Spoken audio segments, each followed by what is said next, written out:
Bem-vindos ao nosso espaço para descomplicar o direito.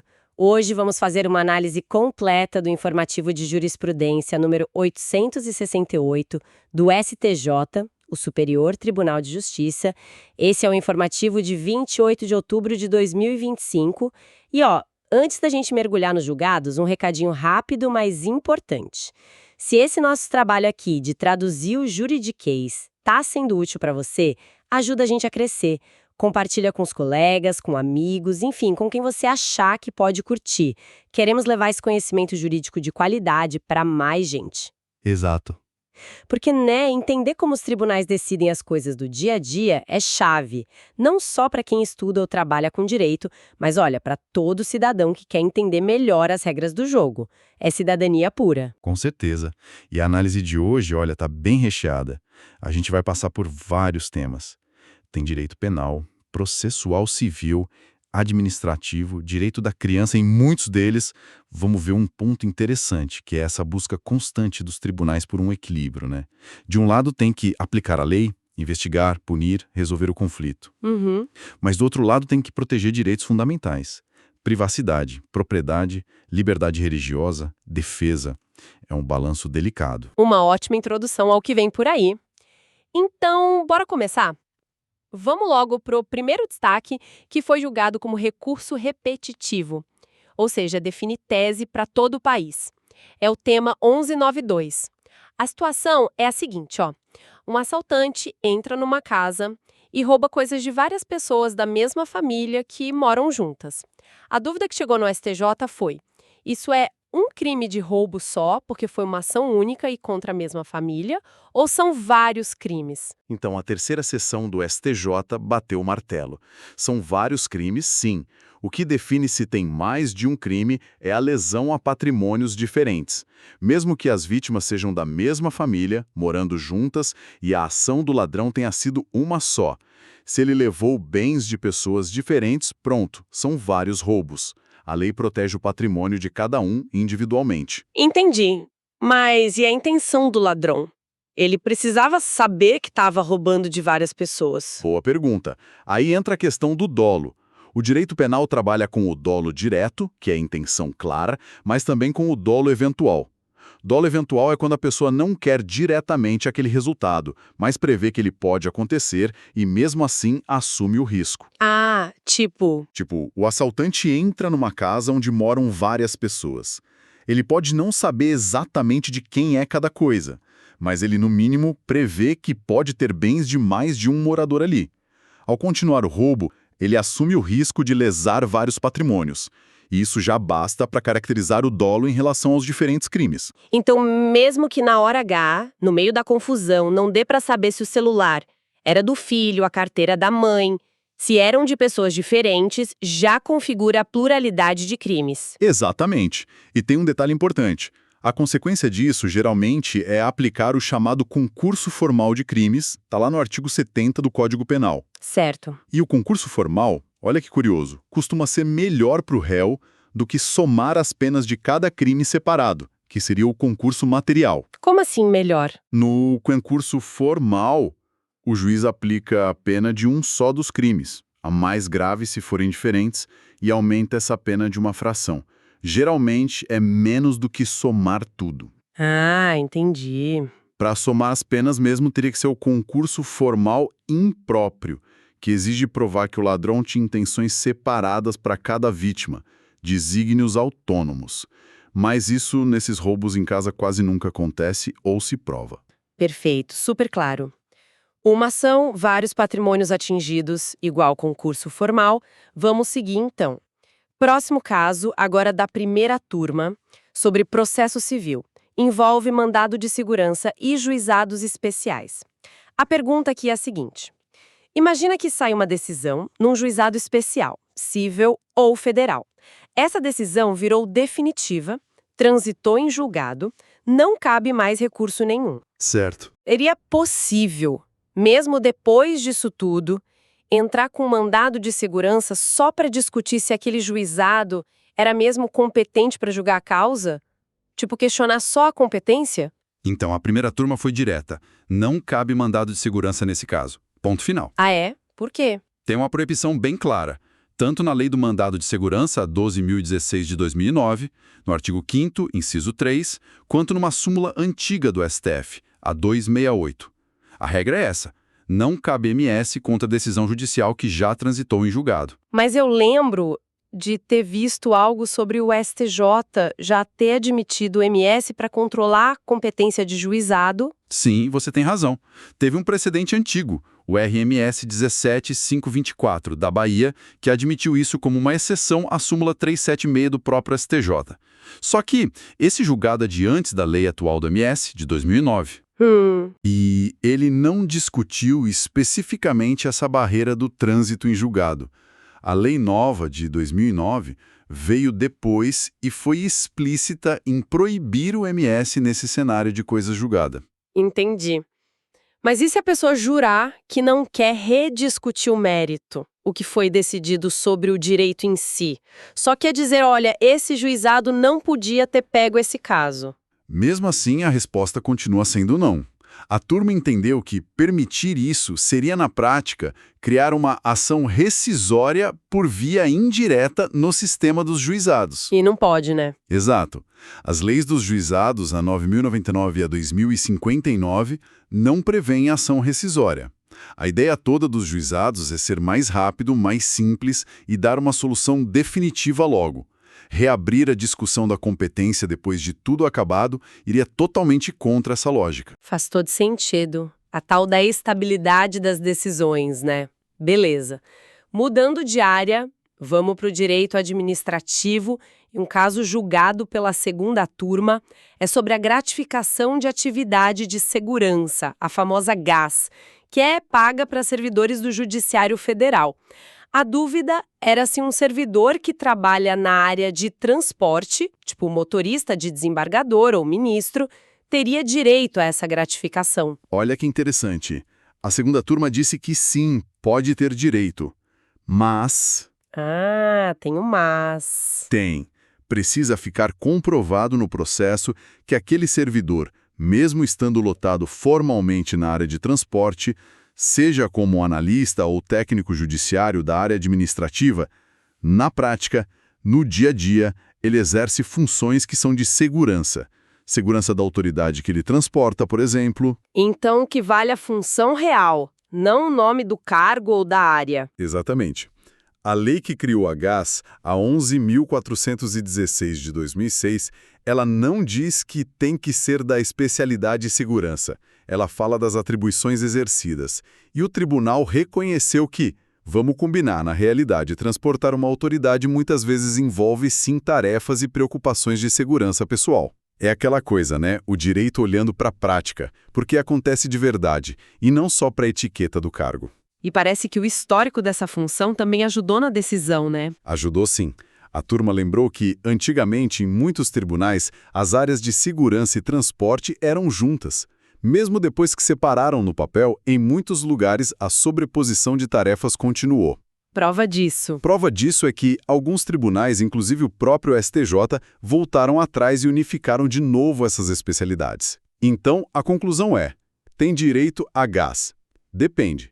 Tem que ver o que o servidor faz de fato, não só onde ele está lotado. Muito interessante essa valorização da função real.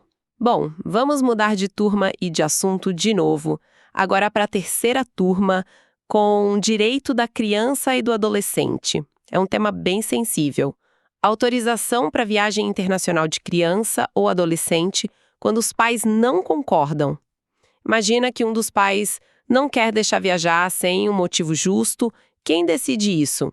E mais, para a justiça poder suprir essa autorização, precisa provar que a criança está em risco. A terceira turma reafirmou duas coisas bem importantes aí.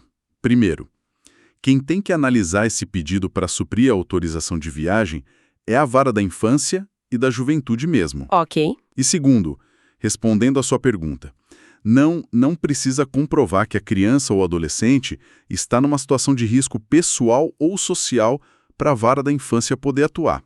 Não precisa. Por quê? Por causa da doutrina da proteção integral. Isso está na Constituição, no artigo 227 e no Estatuto da Criança e do Adolescente, o ECA, A gente superou aquela visão antiga do menor em situação irregular. Hoje, a Justiça da Infância age sempre que um direito fundamental da criança ou do adolescente estiver ameaçado ou violado. Não importa se a família tem dinheiro ou se não tem um problema social grave aparente. Então, a simples discordância sobre a viagem, se for injustificada, já pode ser vista como uma ameaça a um direito da criança. Exatamente. O direito ao lazer, à cultura, à convivência familiar, seja com quem vai viajar junto, seja com parentes no exterior, até mesmo o direito à liberdade. Tudo isso pode ser afetado. E essa competência da vara da infância, ela é absoluta. Não dá para levar para a vara de família, que às vezes já está cuidando de outros assuntos do casal. É absoluta, sim. É o que a gente chama de competência em razão da matéria, ratione matéria.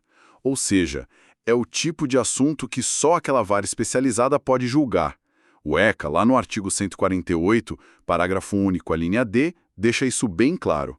A disputa sobre a viagem afeta diretamente a criança, então é lá mesmo que tem que resolver. Perfeito.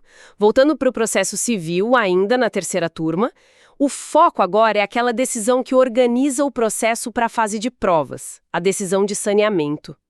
O Código de Processo Civil diz que as partes têm 5 dias para pedir esclarecimentos ou ajustes nessa decisão. Isso, artigo 357, parágrafo 1º. A dúvida que surgiu foi se a parte faz esse pedido de esclarecimento ou ajuste. Quando é que começa a contar o prazo para ela recorrer da decisão de saneamento principal, usando o agravo de instrumento? Começa na hora ou só depois que o juiz responder a esse pedido? Então, a terceira turma, por maioria, decidiu que o prazo do agravo só começa a correr depois que o juiz decidir sobre esses pedidos de esclarecimento ou ajuste. Ah, Ou, se ninguém pedir nada, aí o prazo começa depois que passarem os 5 dias. A lógica é que a decisão de saneamento só fica estável, completa, digamos assim, nesse momento. interessante. Quer dizer que o saneamento não é só aquela primeira decisão do juiz? Pela visão da turma, não. Ele é visto como um ato complexo. Começa com a decisão do juiz, mas inclui essa fase de diálogo, onde as partes podem pedir ajustes. O CPC quis incentivar a cooperação nessa fase, então a parte tem o direito de pedir o esclarecimento sem ficar com medo de perder o prazo do recurso principal, o agravo. Mesmo que depois o juiz ache que o pedido não era bem de esclarecimento, mas sim de reforma. Entendi. Então, na prática, esse pedido de esclarecimento dá uma segurada no início do prazo do agravo. É isso? Exatamente. Ele adia o começo da contagem. O prazo só corre quando a decisão de saneamento estiver, vamos dizer, consolidada. Seja porque ninguém pediu nada, seja porque o juiz já respondeu aos pedidos. Isso dá mais segurança jurídica e estimula a cooperação. Certo. Mudando de turma de novo, vamos para a quarta turma agora. Um caso que correu em segredo de justiça, tratando de direito constitucional e processual civil. Uma situação bem específica. A pergunta é: uma organização religiosa pode ser forçada pela justiça comum a entregar documentos de um processo disciplinar interno dela, um processo canônico, por exemplo, que investigou uma denúncia de abuso sexual contra um padre ou pastor. A quarta turma entendeu que a organização religiosa pode sim se recusar a entregar esses documentos. E qual a base para isso? A base principal é a liberdade religiosa, garantida pela Constituição no artigo 5º, inciso V. E essa liberdade não é só de crer, mas também de se organizar internamente. O Código Civil também fala disso. Parte dessa liberdade de organização é o sigilo que envolve certos procedimentos internos, como o sigilo da confissão, e também o sigilo desses processos disciplinares. Existem leis que protegem esse sigilo especificamente? Sim, várias. Tem um decreto que regulamenta o acordo entre Brasil e Santa Sé, que fala do segredo do ofício sacerdotal. O Código Penal criminaliza a violação de segredo profissional ou ministerial. O Código de Processo Penal também protege quem tem dever de sigilo. Nossa! E até o Código de Processo Civil, no artigo 404, diz que a parte pode se recusar a exibir um documento se tiver um motivo legítimo. E esse seria um motivo legítimo. Entendi. E qual seria o risco se a justiça obrigasse a entregar? Onde entra aquele equilíbrio de direitos que você falou lá no começo? Pois é, aqui o equilíbrio é bem tenso. O principal risco, segundo o STJ, seria violar uma garantia fundamental, a de não produzir prova contra si mesmo. o tal do nemo tenetur se detegerem. Ah, claro. Imagina, a pessoa que foi investigada no processo religioso ou mesmo as testemunhas podem ter falado coisas confiando no sigilo daquele ambiente, que é diferente da justiça do Estado. Pegar essas informações que foram dadas sob a proteção do sigilo confessional ou ministerial e usar num processo na justiça comum. Isso poderia quebrar essa confiança e violar direitos fundamentais. É um ponto bem delicado mesmo. Realmente, dá para ver a complexidade. Ainda na quarta turma, mas voltando para o processo civil e prazos de recurso. Como é que fica aquela história de comprovar feriado local para mostrar que o recurso especial foi protocolado no prazo?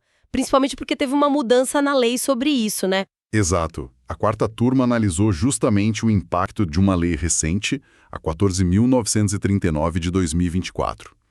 A grande novidade dessa lei é que agora se permite comprovar o feriado local depois que o recurso já foi interposto. Ah, pode ser depois, antes não podia, né? Não podia. A jurisprudência do STJ era bem rigorosa. Exigia a comprovação junto com o recurso, no ato da interposição. A lei nova mudou isso e também dispensou a comprovação se o feriado for um fato notório ou se a informação já estiver lá nos autos eletrônicos. Certo.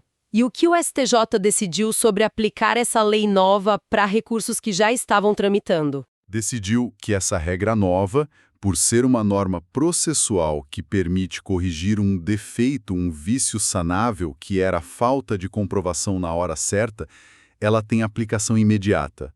Ou seja, mesmo aqueles recursos que foram protocolados antes da lei nova, mas que ainda estão esperando o julgamento no STJ sobre essa questão da tempestividade, podem se beneficiar dessa regra mais flexível. Isso não mexe com aquela regra de que a lei que vale é a do tempo do ato. Não, segundo o STJ, porque não se está mudando o cabimento do recurso em si, nem os requisitos para ele ser admitido. Está-se apenas permitindo corrigir uma falha formal, o que está bem de acordo com o espírito do CPC de 2015, de cooperação e de aproveitar os atos processuais ao máximo. Então, quem recorreu antes da lei nova e esqueceu de juntar a portaria do feriado local na hora, se o recurso ainda não foi julgado nesse ponto, pode ter uma segunda chance? Exatamente. Se a questão da tempestimidade por causa do feriado local ainda estiver em aberto no processo, a lei nova pode ser usada para permitir a comprovação depois ou até para dispensar se for um caso de fato notório, por exemplo. É uma boa notícia para a advocacia, evita que recursos sejam perdidos por uma formalidade que pode ser corrigida. Ótima informação prática. Agora vamos mudar para a quinta turma. Direito penal e processual penal na área. O assunto é pesado. Perda de propriedade rural que foi usada para tráfico de drogas. Mas a situação aqui é específica. A telha não era só do traficante condenado. Pertencia também a terceiros que agiram de boa fé, tipo pais idosos ou ex-esposa que tinha direito à metade do bem, ameação. A pergunta é, nesses casos, a perda do imóvel para a União tem que ser total, pegando a parte desses terceiros inocentes também? A quinta turma decidiu que essa perda total não pode ser automática, não. Precisa de uma análise muito cuidadosa em cada caso. Tem que levar em conta a boa-fé desses terceiros e, de novo, um princípio constitucional importantíssimo, o da intranscendência da pena. Ou seja, a punição não pode passar da pessoa do condenado e atingir quem não tem nada a ver com o crime. Mas a Constituição não prevê o confisco de bens ligados ao tráfico? Prevê sim no artigo 243, e a Lei de Drogas também, no artigo 63. Só que tem uma diferença importante. O STF, quando julgou o tema 399, estava analisando a expropriação de terras onde houve plantio de drogas. E ali, o STF entendeu que existiria uma espécie de presunção de culpa dos donos por não terem vigiado a terra direito. Certo, culpa em vigilando. Isso. Só que neste caso que a quinta turma julgou, não era plantio. Era o uso da terra para outras coisas do tráfico. Tipo guardar a droga, preparar. E, principalmente, tinha esses coproprietários que comprovaram a boa-fé. O STJ disse que aplicar aqui a mesma lógica lá do plantio, a mesma presunção de culpa, não seria adequado. São situações diferentes. E por que não seria adequado? Qual a diferença principal? A diferença está na gravidade da consequência, perder a propriedade inteira, e na injustiça de presumir a culpa de quem é comprovadamente inocente. O objetivo da lei é punir o criminoso, não prejudicar quem não participou. E tem a questão da proporcionalidade também. O próprio STF, em outro caso, já tinha indicado que a perda deveria ser só da área que foi efetivamente usada para o crime. E no caso concreto, como eram esses terceiros? Eram pais idosos, doentes, que não tinham como fiscalizar a fazenda, e a ex-esposa, bom, não dá para exigir que ela impeça o ex-marido de cometer crimes ou que o denuncie, né? Não havia culpa nenhuma desses terceiros. Então a perda total da parte dele seria totalmente desproporcional. Violaria a proteção ao idoso, a família, a dignidade, a propriedade e, claro, a intranscendência da pena. O combate ao tráfico é fundamental, mas não pode ser feito atropelando garantias de terceiros de boa-fé. Mais um exemplo claro da busca por equilíbrio. Uma decisão com um impacto social enorme, sem dúvida. Seguindo para a sexta turma agora, um ponto rapidinho sobre colaboração premiada na Lei de Drogas. Para conseguir aquela redução de pena do artigo 41 da Lei de Drogas, basta o réu colaborar só dizendo onde a droga está escondida, ajudando a polícia a prender? Não, não basta. A sexta turma só reforçou o que já era entendimento pacífico no STJ. Para ter direito a essa diminuição de pena, a colaboração voluntária do réu precisa levar a duas coisas, juntas, cumulativamente. Primeiro, identificar os outros comparsas, os coautores ou partícipes. E segundo, recuperar total ou parcialmente o produto do crime, que no caso seria a droga. Ah, então tem que ter as duas coisas. Entregar os comparsas e ajudar a recuperar a droga. Exatamente. Ajudar só a achar a droga, sem dedurar o resto do grupo, não preenche os requisitos da lei para ganhar o benefício. Tem que ser a colaboração completa nesse sentido. Entendido. Os dois requisitos são necessários. Ainda na sexta turma, outra questão de processo penal. Olha essa situação. Num processo de homicídio, a defesa do réu pediu para ter acesso total e irrestrito a todos os e-mails da vítima. O juiz autorizou o acesso, mas limitou. Só poderiam ver as mensagens que fossem relevantes para o caso e só depois de um filtro feito pela perícia. A defesa chiou, disse que era cerceamento de defesa. O STJ concordou. A sexta turma, por maioria, entendeu que não houve cerceamento de defesa nesse caso. Por quê? A defesa não tem direito a todas as provas. Tem direito às provas pertinentes, mas o juiz também tem o dever de indeferir provas que sejam irrelevantes, impertinentes ou protelatórias. Isso está no Código de Processo Penal. No caso, limitar o acesso ao que realmente interessava para apurar o crime foi visto como uma medida razoável. Foi uma forma de equilibrar o direito de defesa do réu com outro direito fundamental, o direito à intimidade e à privacidade da vítima, que não desaparece só porque a pessoa faleceu. Interessante essa ponderação. O tribunal até comparou com as interceptações telefônicas. Nelas, não precisa transcrever todas as conversas gravadas, só as que importam para a investigação. Permitir que a defesa vasculhasse todos os e-mails da vítima sem filtro poderia ser uma devassa desnecessária na vida privada dela. E no caso específico, ainda tinha um detalhe. Parece que uma das contas de e-mail nem era da vítima. Então, a limitação foi considerada legítima. Mais um caso claro de ponderação entre direitos fundamentais. Ampla defesa de um lado, intimidade do outro. Bom, e com isso a gente chega ao último julgado do informativo 868, também é da sexta turma e de processo penal. Esse aqui trata dos limites da atuação do juiz lá na fase de investigação. A pergunta é: pode o juiz mandar fazer busca e apreensão e quebrar o sigilo de dados de celular e computador por conta própria, de ofício, sem ter um pedido da polícia ou do Ministério Público? A sexta turma, também por maioria, decidiu que essa atuação do juiz por iniciativa própria na fase de investigação viola o nosso sistema acusatório. Sistema acusatório. O que isso significa na prática? Significa que as funções no processo penal são bem separadas. Tem quem acusa, Ministério Público, quem defende, advogado defensor, e quem julga, o juiz. O juiz tem que ser imparcial, ele não pode fazer o papel da acusação. O Código de Processo Penal, principalmente depois que o pacote anticrime incluiu o artigo 3º-A, deixou isso ainda mais claro. É vedado a iniciativa do juiz na fase de investigação.